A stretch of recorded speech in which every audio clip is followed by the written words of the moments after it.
So yeah, I just saw Christopher Nolan's The Odyssey 2026, and I have a lot of thoughts about this movie. Yeah, I had to make my own odyssey through the disgusting, filthy, smoke-filled outdoors to drive to the cinema to see this fucking movie. But yeah, honestly, I'm not gonna have the same take on this as a lot of like people in like edgy right wing spheres because a lot of them are just preemptively saying, "Oh, the movie's terrible, it's slop, it's woke," and many of these people probably haven't even seen it and won't see it. My honest opinion, as a whole, it was actually pretty good. I'd give it an 8 out of 10. It could have been an 8.5 or even a 9 if they had fixed some of these glaring problems, which are mostly related to wokeness, like to the aforementioned woke issues. For those who are unaware, okay, the woke issues with this movie is that they have cast Lupita Nyong'o, a black woman in her early 40s, a short-haired black woman in her early 40s, a very dark-skinned, short-haired black woman in her early 40s, as Helen of Troy, who's supposed to be like the most beautiful woman ever, the face that launched 1,000 ships.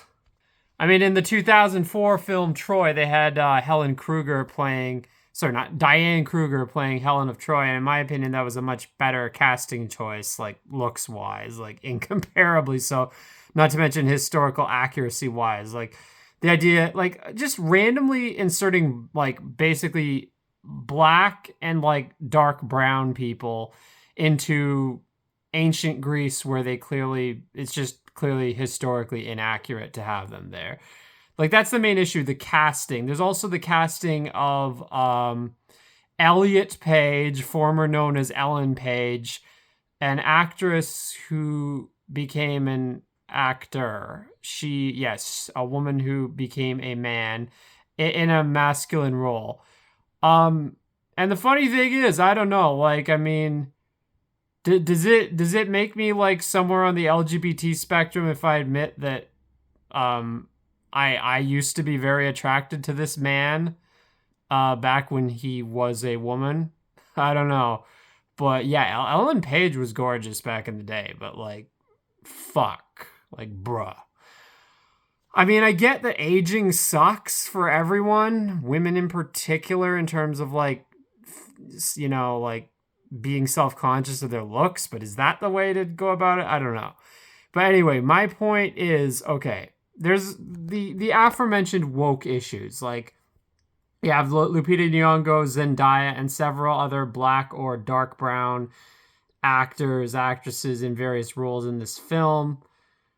Um, Despite the aforementioned woke issues, I think it was a pretty good movie overall. I think Christopher Nolan still knows how to direct a movie well.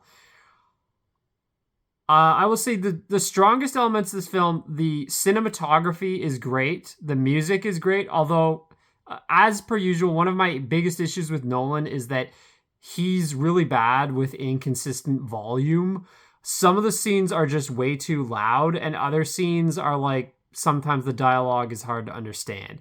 That's a common issue with Nolan films. I don't get why he keeps getting nominated for like best sound mixing because like no, the sound mixing in his movies is atrocious. But I will say the soundtrack is great, like the score, like the music is great in this movie, and a lot of just the action scenes are really well done. That's one way in which Nolan has improved a lot as a director of action scenes, because like for instance in some of his earlier movies the action sequences were actually some of the weaker elements, like in the Dark Knight trilogy for instance, but I think he's gotten better since, and in the Odyssey it really shows. Like a lot of the action scenes in this movie are really well done. Interestingly, it's one of those movies where it felt like while they were making the film they couldn't decide if they were aiming for a PG-13 or an R. It has that vibe, as do many movies, like many such cases. But it's like it's rated R, but it feels like, with a few small edits, it could have been PG-13. And I question like what were they going for? Like were they just kind of like undecided for most of the filming process? Like they kind of wanted it to potentially be able to go either way. I don't know. But yeah, it wasn't like excessively gory or anything. Like it definitely was pretty light for like an R rating. Like a lot of the violence was kind of like some of it was pretty bloodless and some was kind of like in the shadows and stuff like that. Or like cutting away before like the gory moment would happen. So yeah, I mean, it's not like terribly gruesome or anything like that. Like I was actually surprised by that because I was thinking like, oh, if it's going to be R-rated, it's probably going to be super graphic. But like with the Cyclops getting stabbed in the eye and all that, but no, it actually wasn't, funny enough. That's neither good nor bad. Like that's I could go either way on that sort of thing. I'm just saying, like, yeah, it's a pretty light R as a whole. Like I feel like sometimes they feel like PG-13 is more profitable, but R-rated movies are more likely to win Academy Awards. Like the Academy has a proven bias in favor of R-rated movies over movies with lower ratings. So I don't know, maybe that's the reason they thought, hey, this could be a serious Oscar contender, so we're gonna go with the R rating. I don't know. But anyway, yeah, like I think the movie had a lot of strengths. I also like the fact that they kind of fleshed out Odysseus' character a lot more. Like I haven't actually read the original book, The Odyssey, but to my understanding, I feel like they added certain elements where he feels like guilt about their role in the war and the atrocities they committed. And I thought that was kind of interesting. Um and that was kind of like the climax of the film where he finally sort of like admits to it. I thought that was an interesting addition, something that I don't think is in the original story. I don't think so. So that was an interesting angle. Now, the interesting thing about this is it actually, in my opinion, like a lot of movies that deal with historic periods try to make like commentary about our present day. And I feel like it was doing that because they repeatedly refer to like the law of Zeus or something like Zeus's law, which kind of is like the golden rule, like rules of reciprocity. And they feel like they kind of violated that with the Trojan horse, like the rules of war, the rules of just basic diplomacy and decency. And like, I can't help but feel like they were making a commentary on the Trump administration and like how the rules based international order is being flushed down the toilet. Like the way they talk about the law of Zeus or whatever, it really sounds like they're making a commentary on that. And to be honest, I'm no big fan of Trump's current administration, so like fair enough, like these criticisms are valid. So yeah, I'm not gonna hold that against the movie if that's what it meant, but it really felt like it was going for that, like as a metaphor. Like it really feels like it was trying to make some commentary on like the death of the rules-based international order and how like Trump, well, not just Trump, but just in general, how lately it's being thrown out the window and how we had like this long lasting period of peace and harmony that is now kind of being flushed down the toilet. I mean, when you roll the dice and you come up snake eyes, it's like maybe it's better not to roll the dice in those cases. I don't know. Like, fuck, accelerationism is only good if it's accelerating in a good direction. Like, yeah. But that, anyway, my point is, yeah, it seems like the movie was making some sort of socio-political commentary about our present day in that regard. Like the idea like they'd had like ancient Greece that had been peaceful, orderly, and now they were throwing that out the window by breaking these rules of war, of decency, of diplomacy, of like, yeah, rules-based order essentially. Like I really do feel like they were trying to make some sort of commentary on that.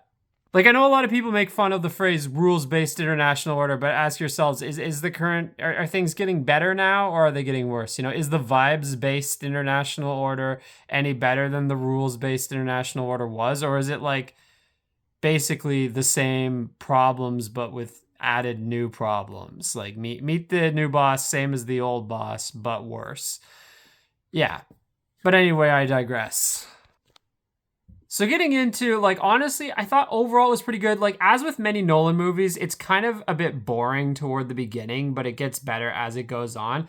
Actually, to be honest, I find that's a pattern with both Nolan and Villeneuve, two directors who are often compared to each other and who I think are close friends and maybe friendly rivals a little bit. And yeah.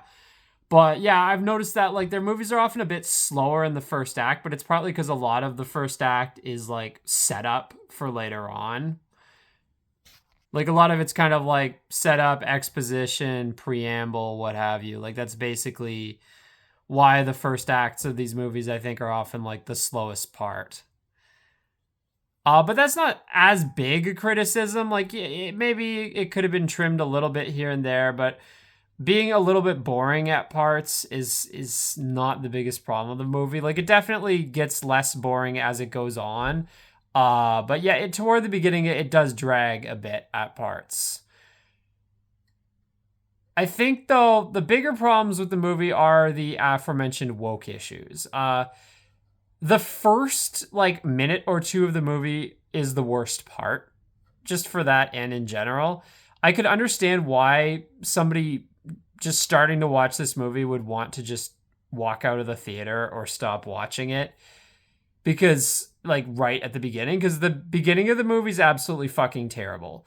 Basically how it starts is it starts with Travis Scott, who's a popular like black American rapper, and he literally just starts the movie like I don't know if I would call it rapping or like slam poetry. It's literally just him like saying random words but in like a rap style way. And this is like the very very start of the movie. Like as soon as the opening logos, like the company logos are done, it's like it cuts to Travis Scott doing this like slam poetry rap type thing where he just says random words, and he does it in a very like aggressively black manner, frankly, like black American manner. Like he's just like ship, fleet, war, G-Unit, motherfucker, West Side. Like it's literally like that. Like he's just like at the beginning of like a rap song, like yeah yeah, aftermath, motherfucker, repping the 313. Like just like it's basically like that. Like just, and that's how the movie starts. So it doesn't like, you know, it kind of starts on the wrong foot. The Achilles heel, the black Achilles heel, so to speak. But does it continue that way the whole movie? Thankfully not. There is it does circle back to that a little bit later on, but I mean like yeah, it really starts out badly, and then immediately after that it goes to this, the next scene is Elliot Page. Yeah. So, I mean, yeah, it kind of starts out with like two different woke scenes right away at the very beginning. And I feel like a lot of people are going to be like rolling their eyes right away. Like I did roll my eyes at a few points in the theater. I was actually a bit conscious of that because the person sitting closest to me was a black girl. I don't think she noticed though. But like like when they showed Lupita Nyong'o as Helen of Troy and referred to her as like, oh, the face that launched 1,000 ships, like I made some pretty visible facial expressions if anybody had been paying attention to me at all in the theater auditorium. But yeah, face crime as they would call it in 1984. I'll say the use of American accents did not inherently bother me. But what, like, rather than like British accents as they usually do for like fantasy and period pieces and stuff like that. But what did bother me was occasionally there was just modern slang that crept its way into the dialogue and that just felt totally out of place and inappropriate. Like using the words mom and dad rather than mother and father, or like random, there were like 3 times they said fuck, and it just felt, it totally took me out of the movie. Like Odysseus, and once he's like, let's get off this fucking beach. And it comes out of nowhere, and it just takes you out of the movie because it feels so unnatural. And then there's a later scene where the black guy says, fuck off. I told you to fuck off. And it feels so out of place and unnatural. Like why are they saying fuck in this movie? It doesn't make sense. Like at all. Like, I feel like in historical films, if they say, like, profanities like damn, hell, bastard, all that feels fitting. But if they say fuck, it just takes me out of the movie. It doesn't feel right. like in a historical film having them say fuck. At least it's not like every other word or anything like that, like a Tarantino movie. I think they said fuck like 3 times in the movie, which again is another like weird like PG-13 R gray area thing. But yeah, I mean, I don't know. It just felt very out of place that they did that. And obviously like there's the casting issues. That no kidding. Like it should be people who look like they could be ancient Greek. It should not be like sub-Saharan African people. Like it shouldn't be people with obvious sub-Saharan features. Or there's one Asian guy, like one East Asian guy too. It's like why? Why do they keep doing this? Why do there have to be random people? Why not have a Native American while you're at it, you know? Like like why not? Why not have an Australian Aboriginal? Like if you're going to go all out with random casting choices, let's make it make even less sense. Like let's have a fucking Maori show up. Like do the haka or something, or an Australian Aboriginal playing a didgeridoo, or a Native American with a headdress, like a feathered headdress. Like, yeah, the casting choices are jarring. And before anyone jumps down my throat, no, I don't think they should be depicting ancient Greeks as like Scandinavians either. You know, they should be people who would have looked like, I mean, I would guess Greeks of the time were probably slightly whiter than Greeks of today, but still not like Scandinavian level Nordic or whatever. Like, I don't know. Like, I don't know. Just like garden variety white folks, maybe slightly Mediterranean looking. I don't know. Just not like, just don't be ridiculous. Like, come on. It's not that hard. Like, it's not that hard to find people who look fitting for the part. And another issue I had with the casting beyond the wokeness, beyond like the race bending, there's also the issue of age. Frankly, there were several of the female actresses, the white ones, in addition to Lupita Nyong'o for the aforementioned racial reasons.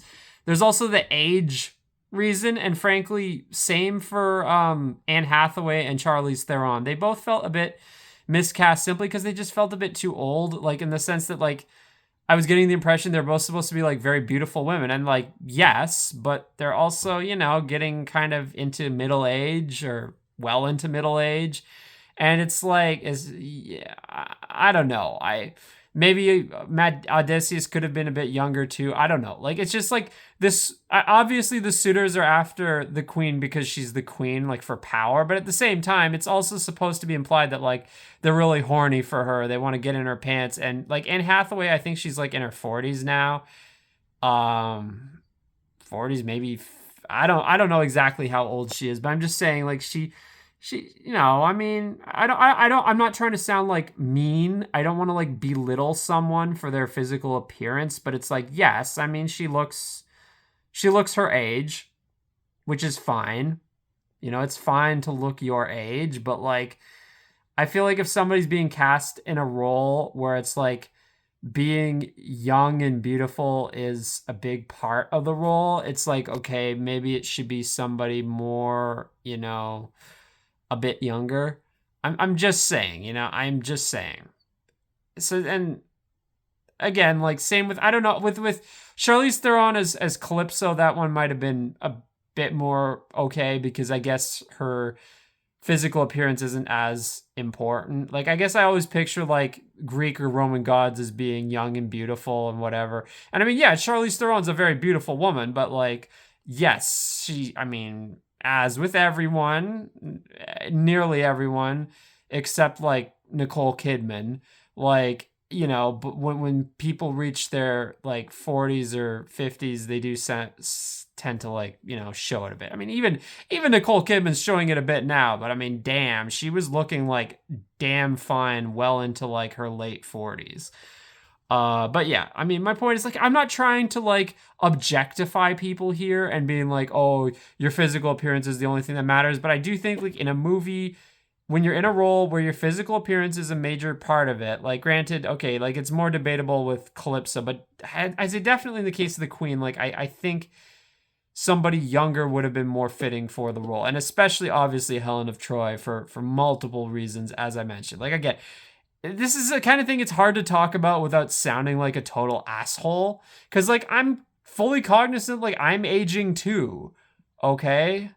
Like I don't look as handsome as I did 10 years ago. But to be fair, nobody's casting me in a movie in a role where being exceptionally young and attractive looking is central to the character. In fact, nobody's casting me in movies at all because I'm not an actor. But there you go. But yeah, I will say the action scenes in the movie were quite intense. Like both the choreography and also the staging, the cinematography, and also the music, like all of it. The action scenes have a very intense feeling. Very well done, and Nolan has definitely matured quite a bit as a director in this regard, because directing action scenes used to be one of his weak spots, but now it's actually becoming one of his strong suits. So yeah, hats off to him for that.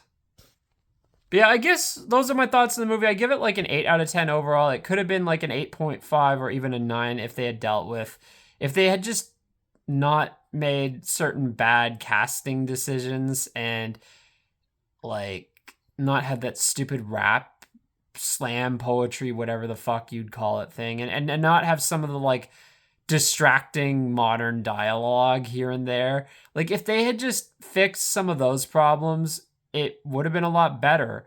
But it was still pretty good as is. I'm not gonna just lie and pretend that the movie's just a total piece of shit or that it's like slop or phoned in. I don't think it's any of those things. I think it was a really well-made film with a few specific bad decisions that do not ruin the movie as a whole, but do undermine it. And it could have been better without those issues. Yeah, so I guess those are my thoughts on that.